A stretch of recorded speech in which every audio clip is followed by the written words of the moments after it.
ಆತ್ಮೀಯ H16 news ವೀಕ್ಷಕರೇ, ನಾನು ನಿಮ್ಮವ MI ಅಥವಾ ಮಲ್ಲಪ್ಪ ಜೋತಾವರ್. ಯಲ್ಲಾಪುರ ಶಾಸಕ ಶಿವರಾಮ್ ಹೆಬ್ಬಾರ್, ಯಶವಂತಪುರ ಶಾಸಕ ST ಸೋಮಶೇಖರ್ ಕೊನೆಗೂ ಉಚ್ಚಾಟನೆಗೊಂಡರು BJPಯಿಂದ. ಆ ಸಹವಾಸ ಬೇಡಾಗಿತ್ತು, ಅವರಿಬ್ಬರಿಗೂ ಹೊರಗೆ ಬರಬೇಕಾಗಿತ್ತು. ಒಟ್ಟಿನಲ್ಲೇ ಹೊರಗೆ ಕುಳಿತಿದ್ರು. ಹೋದ್ರೆ ಸಾಕಂತಾರೆ. BJPನೂ ಇಂದು ಬದಲಾಗ್ತಾರೆ, ನಾಳೆ ಬದಲಾಗ್ತಾರೆ, ಪಾರ್ಟಿಗೆ ಬಂದಿರ್ತಾರೆ ಅಂತೇನೋ ಆಶಯ ಮಾಡಿತ್ತು. ನಾವಾಗಿ ಹೊರಗಾಗೋದು ಬೇಡ. ಯಾಕಂದ್ರೆ ಈ ಹಿಂದೆ ನಮ್ಮ 2018 ಏನಪ್ಪ ಅಂತಂದ್ರೆ ಇವರಿಬ್ಬರು ಕಾಂಗ್ರೆಸ್ನಲ್ಲಿದ್ದವರು, ನಿಮಗೆ ಗೊತ್ತಿದ್ದ ವಿಷಯ ಅದ. ಆ ಸಂದರ್ಭದಲ್ಲಿ ನಮ್ಮ ದೇವೇಗೌಡರ ಕುಮಾರಸ್ವಾಮಿಗಳ ಒಂದು ಸರ್ಕಾರದಲ್ಲೇ, ಸಮ್ಮಿಶ್ರ ಸರ್ಕಾರದಲ್ಲೇ ಇವರು ಅವತ್ತು ಇದ್ದವರು. ಇವರ ಜೊತೆಗಾರರು ಕೂಡ 16 ಜನರನ್ನು ಮುಂಬೈಗೆ ಹೋದು BJP ಆಡಳಿತ ಮಾಡಿಕೊಂಡಿದ್ದು, ಯಡಿಯೂರಪ್ಪನವರು ಮುಖ್ಯಮಂತ್ರಿ ಆಗಿದ್ದು ಎಲ್ಲ ಇತಿಹಾಸ. ಈಗ ಆ ಸಂದರ್ಭದಲ್ಲಿ ಹೋದವರು ಇವರು. ಅಲ್ಲಿ ಸರ್ಕಾರದಲ್ಲೇ ಒಬ್ಬರು ಕಾರ್ಮಿಕ ಮಿನಿಸ್ಟ್ರು, ಇನ್ನೊಬ್ಬರು ಸಹಕಾರ ಮಿನಿಸ್ಟರ್ ಆದವರು. ಆಗಿದ್ಕೊಂಡು BJPಯ ಸೌಲಭ್ಯಗಳನ್ನು, ಸುಖಗಳನ್ನು ಪಡೆದಂಥವ್ರು. ನಂತರದಲ್ಲಿ ಏಕೋ ಏನೋ ಹೊಂದಾಣಿಕೆ ಆಗಲಿಲ್ಲ. ಮೂಲತಃ ಕಾಂಗ್ರೆಸ್ಗರಾದ ಇವರು BJP ಜೊತೆಗೆ ಹೊಂದಾಣಿಕೆ ಆಗೋದು ಅಷ್ಟು ಸುಲಭದ ಮಾತಾಗಿರಲಿಲ್ಲ. ಆದರೂ ಉಳಿದಿದ್ರು ಇಲ್ಲಿವರೆಗೆ ಹೆಚ್ಚಿನದು. 2 ವರ್ಷ ಆಯ್ತು. ಕಳೆದ 2023 ಏನಿದು ಕಾಂಗ್ರೆಸ್ ಸರ್ಕಾರ ಆಡಳಿತಕ್ಕೆ ಬಂತು, ಆಗಿಂದ ಶುರು ಆಗಿದ್ದು take off war in between of BJP and ಈ ನಮ್ಮ ಹೆಬ್ಬಾರ್ ಮತ್ತು ಸೋಮಶೇಖರ್ ಅವರು. ಯಾವುದೇ ಪಾರ್ಟಿಯ ಕಾರ್ಯಕ್ರಮಗಳಲ್ಲಿ ಭಾಗವಹಿಸ್ತಾ ಇರಲಿಲ್ಲ, ತಮ್ಮದೇ ಅಂತರ ಎಲ್ಲಿ ಹೋಗ್ತಾಯಿದ್ರು. ಮತ್ತು ಅದೇ ಕಾಲಕ್ಕೆ ಅದಕ್ಕಾಗಿ ನಮ್ಮ ಯಡಿಯೂರಪ್ಪನವರು ಸಹಿತ ಇವತ್ತು ನೋಡಿ ಕೊನೆಗೆ ಇವ್ರು ಶೋಕಾಸ್ ನೋಟಿಸ್ ಕೊಟ್ಟು, ಇವ್ರ ಜೊತೆಗೆ ಇನ್ನುಳಿದವರು ಇದ್ದಾರೆ ಶೋಕಾಸ್ ನೋಟಿಸ್ ತೊಗೊಂಡವರು. ಪಕ್ಷದ ವಿರೋಧ ಚಟುವಟಿಕೆ ಮಾಡ್ತಾಯಿದ್ದೀರಪ್ಪ ನೀವು, ಅಲ್ಲಿರೋ ಗದ್ದ ಆಗ್ತಾಯಿದ್ದೀರಿ ಅಂತ ತಿಳ್ಕೊಂಡು ಹೆಬ್ಬಾರ, ಸೋಮಶೇಖರ, ಮುಂದೆ BP ಹರೀಶ, ಮಾಜಿ ಸಚಿವ ಕಟ್ಟಾ ಸುಬ್ರಹ್ಮಣ್ಯ ನಾಯ್ಡು ಮತ್ತು MP ರೇಣುಕಾಚಾರ್ಯ ಜೊತೆಗೆ ನಮ್ಮ ಯತ್ನಾಳ್ ಇವರಿಗೆಲ್ಲ ನೋಟಿಸ್ ಕೊಟ್ಟರು. ನೀವು ಹೇಳಿದಂಗೆ ಕೇಳ್ತೀರಿ ಇಲ್ಲೋ ಅಂತೇಳಿ. ನಮ್ಮ ಯತ್ನಾಳದ ಸ್ವಭಾವ ಗೊತ್ತದ, ಅವ್ರಿಗೆ ಕೇಳಲಿಲ್ಲ. ಕೊನೆಗೆ ಉಚ್ಚಾಟನೆ ಮಾಡಿದರು 6 ವರ್ಷ. ಅವ್ರು ಆದ್ಮೇಲೆ ಇನ್ನೂ ಉಳಿದಿದ್ರು, ಇವರು 2 ತಿಂಗಳಾದರೂ ಉಳಿದಿದ್ರು. ಯಾಕೆ ಅನ್ನೋದು ಅಷ್ಟೇ ಪ್ರಶ್ನಾರ್ಹವಾಗಿತ್ತು. ಕೊನೆಗೆ ತೆಗೆದು ಹಾಕಿದಾರೆ. ಇನ್ನು ಮುಂದೆ ಏನು ಇವ್ರದ್ದು ಅನ್ನೋದು ಇವತ್ತಿನ ದೊಡ್ಡ ಪ್ರಶ್ನೆ. ಕಾಂಗ್ರೆಸ್ ಹೋಗ್ಬೋದೇನೋ ಹೋಗ್ತಾರಂತ ಅನ್ನಿಸೋದೇನೋ ಹೋಗಿದಾರಂತಂದ್ರೂ ಅಡ್ಡಿ ಇಲ್ಲ. ಯಾಕಂದರೆ ಆಲ್ರೆಡಿ DK ಶಿವಕುಮಾರ್ ಜೊತೆಗೆ, ಇನ್ನೊಂದರ ಜೊತೆಗೆ, ಸಿದ್ದರಾಮಯ್ಯ ಜೊತೆಗೆ ಇವ್ರದ್ದೆಲ್ಲ ಸಂಪರ್ಕಗಳಾಗಿದ್ದಾವೆ. ಮತ್ತು ತಮ್ಮ ಕ್ಷೇತ್ರದಲ್ಲಿ ಕೆಲಸ ಮಾಡಿಸ್ಕೊಳ್ಳಾಗಿದ್ದಾರೆ. ಅದೇನು ಸುಳ್ಳೇನಲ್ಲ. ಹೀಗಾಗಿ ಇದು ಓಪನ್ ಸೀಕ್ರೆಟ್ ಇದು.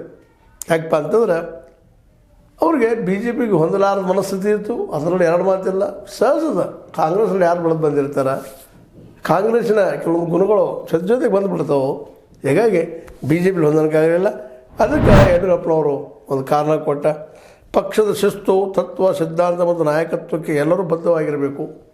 ಆದರೆ ಇವರು ಬದ್ಧ ಆಗಿರಲಿಲ್ಲ. ನಾಯಕರು ಹೇಳಿದ್ರೆ ಕೇಳಿಲ್ಲ, ಪಕ್ಷದ ಚಟುವಟಿಕೆ ಕೂಡಲಿಲ್ಲ ಅನ್ನುವಂಥ ಕಾರಣ ಹೇಳ್ತಾ, ಪಕ್ಷಕ್ಕಂತ ಯಾರೂ ದೊಡ್ಡವರಲ್ಲ ಅಂತ ಯಡಿಯೂರಪ್ಪನವ್ರು ಹೇಳ್ತಾರೆ.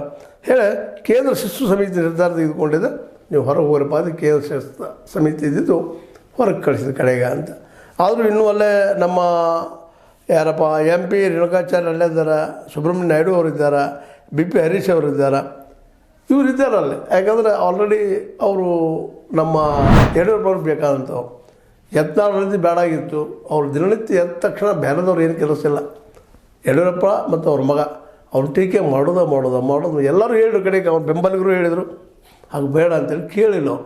ಇವತ್ತು ಕೇಳ್ತಾ ಇಲ್ಲ. ಆ ಮಾತು ಬೇರೆ. ಇವತ್ತು ಸಹಿತ ಯತ್ನಾಳ್ ಅವ್ರ ಗುರಿ ಯಾರ ಮೇಲಪ್ಪ ಅಂದರೆ ನಮ್ಮ ವಿಜಯೇಂದ್ರ ಅವ್ರ ಮೇಲೆ ಮತ್ತು ಅವ್ರ ಅಪ್ಪನ ಮೇಲೆ. ಈಗ ನೋಡಿರಿ, ಶಿವರಾಮ್ ಅವ್ರನ್ನ ಮತ್ತು ಸೋಮಶೇಖರ್ ಹೊರಗೆ ಹಾಕಿದ್ದಕ್ಕೆ ಇದು ಕಾರಣ ಏನಪ್ಪ ಅಂತಂದ್ರೆ, ಇವರು ಇದ್ದಂಥವರು ವಿಜಯೇಂದ್ರ ಅವರ ಬೆಂಬಲ ಇತ್ತು ಇವರಿಗೆ. ಅವ್ರೇನು ಮಾಡೋದಿಲ್ಲ, ಇಟ್ಕೊಳ್ತಾನೆ ಅಂತ ಹೇಳ್ತಾಯಿದ್ರು. ಆದರೆ ಇವತ್ತು ಅವ್ರನ್ನ ತೆಗೆದು ಹಾಕಿರು.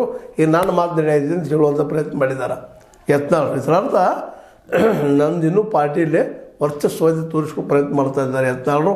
ಅದೇನೂ ಇರಲಿ, ಇವರಿಬ್ಬರು ಮಾತ್ರ, ಸೋಮಶೇಖರ್ ಮತ್ತು ನಮ್ಮ ಶಿವರಾಮ್ ಹೆಬ್ಬಾರ್ ಅವರು ಇಬ್ಬರು BJPಯಿಂದ ದೂರ ಸರಿದಿದ್ರು ಅನ್ನೋದ್ರಲ್ಲಿ 2 ಮಾತಿಲ್ಲ. ಅವರಿದ್ದಂಥವ್ರು ಇವತ್ತು ಇಬ್ಬರು ಹೇಳ್ಕೊಳ್ತಾ ಇದ್ದಾರೆ. ಮೊದಲನೇದಾಗಿ ಈ ಉಚ್ಚಾಟನೆಯನ್ನು ಹೆಬ್ಬಾರ್ ಅವರು ಸ್ವಾಗತ ಮಾಡ್ತಾ ಇದ್ದಾರೆ.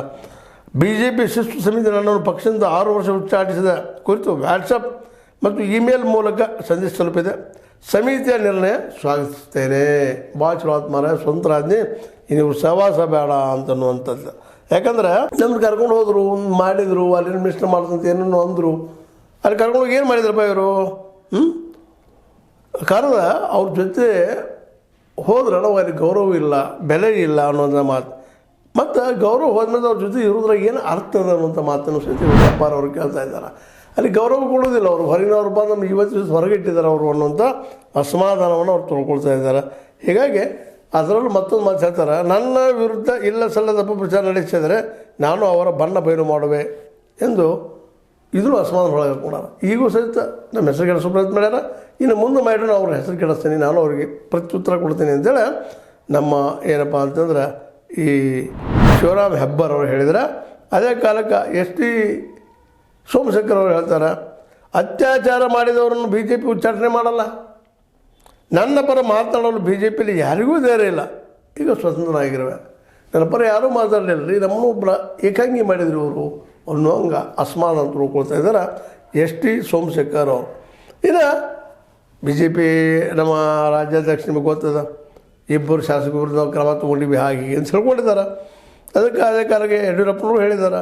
ಮತ್ತು DK ಶಿವಕುಮಾರ್ ಅವರು ಒಂದು ಮಾತು ಅಂತಿದ್ದಾರೆ, ಅವರು ಅದು ಹೇಳಿದ್ದಾರೆ, ಮುನಿರತ್ನ ನನ್ನನ್ನು ಏಕೆ ಉಚ್ಚಾರಣೆ ಮಾಡಿಲ್ಲ, ಅವ್ರು ರೇಪ್ ಮಾಡಿದರೆ ಯಾಕೆ ಬಿಡಲಿಲ್ಲ ಹೊರಗೆ. ಸೋಮಶೇಖರ್ ಆಗಲಿ, ಹೆಬ್ಬಾರ್ ಅವರಾಗಲಿ ವಿಧಾನಸೌಧದಲ್ಲಿ ಯಾರನ್ನು ರೇಪ್ ಮಾಡಿಲ್ಲ ಅನ್ನೋಷ್ಟು ಮಟ್ಟ ತೀವ್ರವಾಗಿ ವಾದ ಮಾಡ್ತಾರೆ, ತನ್ನ ಗುರಿಯನ್ನು ಅವ್ರ ಮೇಲೆ ಹಾಕ್ತಾಯಿದ್ದಾರೆ. ಅಂದರೆ ಒಟ್ಟಾರೆಯಾಗಿ ಇಲ್ಲೇ ಕಾಂಗ್ರೆಸ್ಸಿನ ಜೊತೆಗೆ ಇವರಿಬ್ಬರು ಗುರುತಿಸಿಕೊಂಡಿದ್ದಕ್ಕಾಗಿ ಕೊನೆಗೆ ಇವ್ರನ್ನ ಹೊರಗೆ ಹಾಕಿದ್ದು BJPಗೆ ಅವ್ರಿಗೆ ಸಮಾಧಾನ ಆದರೂ ಸಹಿತ ಒಳಗೆ ಒಂದು 2 ಸೀಟ್ ನೆಕ್ಕಿ ಆರಿಸಿ ಬರುವಂಥವು ಇದ್ದಿದ್ದು ಚೆನ್ನಾಗಿತ್ತು ಅನ್ನೋಂಥದ್ದು.